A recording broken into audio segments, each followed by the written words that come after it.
When you're out in the wilderness, it's important to have the tools that you might need to make a fire.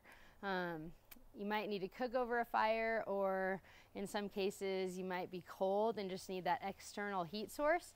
So it's a good thing to have some fire starter with you, in addition to your nice dry kindling and your wood that you're going to use for a fire.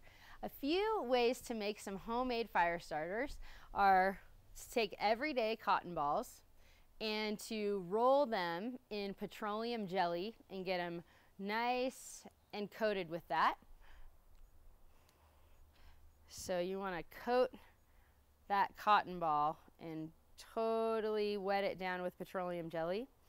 And then you can take your cotton balls and you can actually store them in a film canister.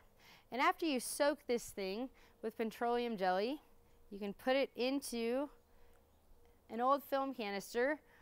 You'll be able to store about 20 of these in there after they're soaked. And this is a little waterproof container.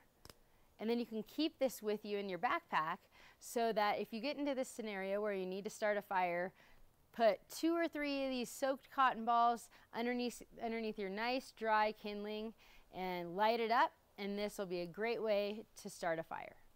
Another great homemade fire starter is if you can take an old worn belt, a webbing belt, or just some backpacking straps that are webbing, and cut them in 2-inch strips. So cut this old belt up, and then you actually soak these in nice hot wax and let it cool off, and keep these in your pack in a Ziploc bag so they're nice and watertight. And when you need to start a fire, grab one of these strips that's soaked in wax, throw it down in that nice dirt area with your good dry kindling on top, and light that up, and it should be a great way to start a fire.